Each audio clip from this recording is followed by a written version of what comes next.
Hello guys, welcome back to yet another Scooby video of Scoob Tuber. आज हम one chapter is equals to 10 minute series में transporting plants को complete करने वाले हैं। अगर आप इस सीरीज की और वीडियोस को देखना चाहते हैं तो मैंने प्लेलिस्ट की लिंक डिस्क्रिप्शन बॉक्स में दे दिया, आप वहाँ से चेक कर सकते हो या फिर चैनल के प्लेलिस्ट सेक्शन भी चेक कर सकते हो। तो आइए चैप्टर को शुरू करते हैं। सबसे पहले हमें बताना चाहिए कि ट्रांसपोर्ट के लिए जाइलम और फ्लोएम का क्या रोल है। तो जाइलम जो होता है वो यूनिडायरेक्शनल होता है। हमें याद कैसे करना है कि वो क्या ट्रांसपोर्ट करता है। जाइलम किससे चालू होता है? एक्स से। एक्स से पहले क्या आता है? डब्ल्यू। तो वो वाटर ट्रांसपोर्ट करता है। और फ्लोइम फ मतलब कि फूड ट्रांसपोर्ट करता है और वो बाई डायरेक्शनल होता है। ट्रांसफर होना फूड का या फिर शुगर का, वाटर का, इसको हम क्या बोलते हैं? ट्रांसलोकेशन बोलते हैं। अब हम इम्बाइबेशन देख लेते हैं। इम्बाइबेशन क्या होता है? इम्बाइबेशन जैसे देखा होगा ना आपने, कभी बारिश होती है तो लकड़ी फूल जाती है, उसी को हम इम्बाइबेशन बोलते हैं। जब कोई सॉलिड सरफेस वाटर को एब्जॉर्ब कर लेता है वो इम्बाइबेशन कहलाता है। इसका एग्जांपल है germination of seed. Means of transport, पहला हमारा डिफ्यूजन। ये पैसिव होता है, इसके अंदर कोई एटीपी खर्च नहीं होती है। ये हायर टू लोअर कंसंट्रेशन पे जाता है और इंडिपेंडेंट होता है लिविंग सेल के। जरूरी नहीं है इसमें लिविंग सेल इन्वॉल्व हो, इसके बिना भी डिफ्यूजन हो सकता है। सेकंड है हमारा फैसिलिटेटेड डिफ्यूजन। ये भी पैसिव होता है लेकिन ये अगेंस्ट द कंसंट्रेशन होता है। क्यों? क्योंकि इसमें चैनल प्रोटीन्स यूज होते हैं। फैसिलिटेट तीन टाइप से हो सकता है। पहला है हमारा क्या? यूनिपोर्ट, मतलब कि एक चैनल एक को केवल अंदर लेकर जा रहा है। या फिर सिम्पोर्ट, दो चीजें हैं वो दोनों के दोनों अंदर जा रही हैं। या फिर एंटीपोर्ट, एक अंदर जा रहा है एक बाहर आ रही है। तीसरा है हमारा एक्टिव ट्रांसपोर्ट। ये एक्टिव होता है, इसके अंदर एटीपी खर्च होती है और ये अपहिल होता है। अगला हमारा लास्ट ऑस्मोसिस। इसमें पानी का मूवमेंट होता है एक परमिएबल सेमी परमिएबल मेम्ब्रेन के थ्रू। ठीक है, इसके तीन पार्ट्स हैं। पहला है कौन सा? हाइपरटोनिक।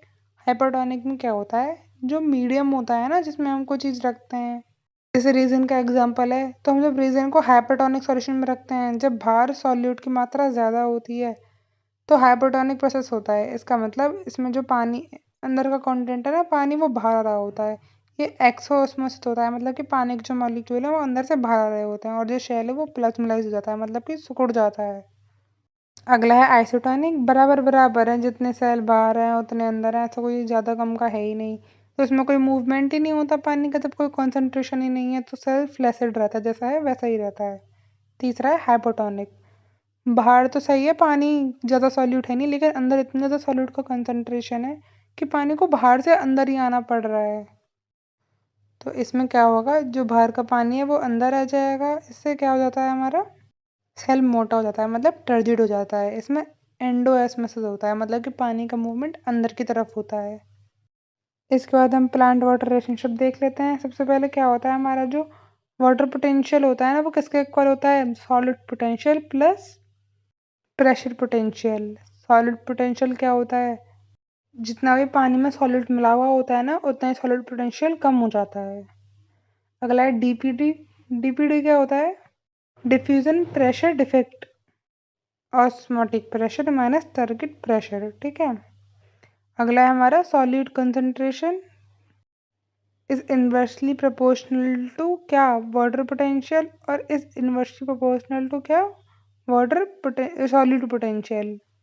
क्योंकि हमने आगे देखा था अभी क्या, कि सॉलिड पोटेंशियल और वाटर पोटेंशियल एक दूसरे के क्या हैं? डायरेक्टली पोटेंशियल होता है ना। तो और ये सॉलिड की कंसंट्रेशन से, जितना सॉलिड की कंसंट्रेशन ज़्यादा होगी उतना वाटर पोटेंशियल और सॉलिड पोटेंशियल कम होंगे। अगला है long distance transport of water. ये बल्क फ्लो में होता है। दो तरीके से प्रेशर लगता है। पहला है हमारा नेगेटिव हाइड्रोस्टैटिक प्रेशर, इसमें पुल लगता है और सक्शन प्रेशर लगता है। अगला है पॉजिटिव हाइड्रोस्टैटिक प्रेशर, ये पुश होता है और इसमें रूट प्रेशर में यही लगता है। रूट प्रेशर देख लेते हैं क्या होता है। रूट से सबसे पहले क्या होता है? जो आयंस होते हैं वो सॉइल के एक्टिव ट्रांसपोर्ट से किस में जाते हैं? रूट की सेल के अंदर जाते हैं। जो जाइलम का प्रेशर होता है वो बढ़ जाता है, इसकी वजह से एक पॉजिटिव प्रेशर डेवलप हो जाता है रूट के अंदर, जैसे हम रूट प्रेशर बोलते हैं। अगला है गटेशन। गटेशन में क्या होता है? जब बारिश के दिन होता है ना, ह्यूमिड के दिन होते हैं, तो तुमने देखा होगा पानी के ऊपर क्या, पत्तियों के ऊपर क्या होता है? पानी की कुछ बूंदें सी रह जाती हैं, ओस सी। क्यों? क्योंकि पानी के दोनों बारिश के दिनों पर ह्यूमिडिटी के टाइम पर क्या होता है, जो लीफ का पानी होता है ना वो थोड़ा थोड़ा बाहर आ रहा होता है स्मॉल पोर्स से। इस वजह से गडिशन हो जाता है और वो पानी बाहर आ जाता है लीफ से। ठीक है। ट्रांसपोर्ट में दो तरीके थे हमारे, एपोप्लास्ट और सिम्प्लास्ट। एपोप्लास्ट क्या होता है, फास्ट होता है। ये फास्ट क्यों होता है? क्योंकि ये बिल्कुल मतलब बिल्कुल नॉन स्टिक की जगह से एकदम खिसकता खिसकता पानी बिल्कुल मतलब कि सैलों के बीच से निकलता हुआ एकदम पानी बहता चला जाता है, बहता ही चला जाता है। तो इसलिए ये फास्ट होता है। लेकिन जो सिम्पलास्ट होता है ना वो स्लो होता है। क्यों? क्योंकि ये कहाँ से निकलता है, वो तो देखो सेल से दूर दूर होकर निकल जाता है, जो सेल के बीच में स्पेसेस होते हैं ना वहां से निकलता है एपोप्लास्ट में पानी या फिर कुछ भी मिनरल्स वगैरह। लेकिन सिम्प्लास्ट में जो भी वाटर होता है या फिर कोई भी कंटेंट होता है वो प्रोटोप्लाज्म से होके निकलता है या फिर कैस्पेरियन स्ट्रिप्स से, इसलिए वो स्लो हो जाता है। अगला है हमारा माइकोराइजा। माइकोराइजा एक सिम्बायोटिक एसोसिएशन है फंगस और रूट्स के बीच में। किसकी? हायर प्लांट्स की। क्योंकि जो पाइनस की रूट्स होती हैं ना, जो सीड होता है उसका वो जर्मिनेट ही नहीं कर पाता बिना फंगस के। एक यहाँ पर मेन पॉइंट है, जो सी फोर प्लांट्स होते हैं ना वो ज़्यादा एफिशिएंट होते हैं क्योंकि उनमें पानी का कम लॉस होता है। किस वजह से? क्योंकि उनके अंदर ट्रांसपिरेशन जो होती है वो कम होती है। अब ट्रांसपिरेशन क्या क्या कर सकती है? एक पुल डेवलप करती है ट्रांसपिरेशन, वाटर के अंदर फोटोसिंथेसिस करवाती है, पानी को मतलब लीफ को ठंडा रखने में हेल्प करती है और प्लांट की टर्जिडिटी को मेंटेन करके रखती है सेल्स की। अगला है हमारा ट्रांसपिरेशनल पुल। सबसे पहले दो टर्म समझ लेते हैं, एक है हमारा कोइसेंस और एक है एडिसेंस। कोइसेंस में क्या होता है, पानी और पानी के मॉलिक्यूल्स के बीच में जो अट्रैक्शन होता है उसको हम कोहेसेंस बोलते हैं, लेकिन मतलब कि कॉमन अट्रैक्शन। लेकिन जो एडिसेंस होता है इसमें अट्रैक्शन होता है किस किस के बीच में, वाटर और जाइलम की वॉल्स के बीच में।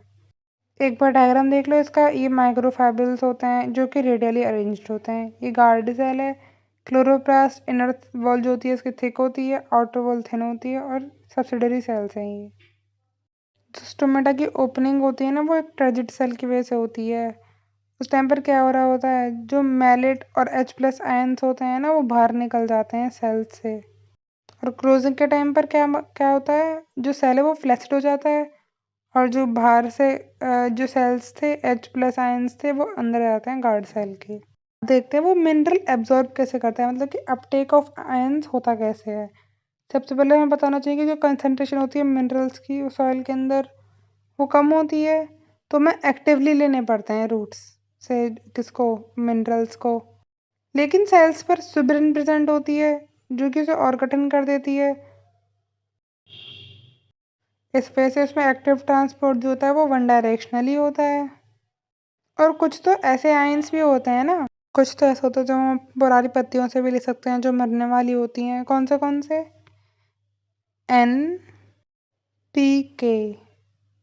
और कहीं कहीं पर SB जो है वो क्या होता है, मोबिलाइज हो जाता है, मतलब कि मूव कर सकता है, जिसकी वजह से पुरानी पत्तियों में इसकी डेफिशिएंसी जाती है और वो गिर जाती हैं और नई में ट्रांसफर हो जाता है। लेकिन जो कैल्शियम होता है ना वो जा ही नहीं पाता, मूव ही नहीं कर पाता। तो क्या हो जाता है, कैल्शियम की कमी अगर आती है तो नई पत्तियों में फिर दिख जाती है।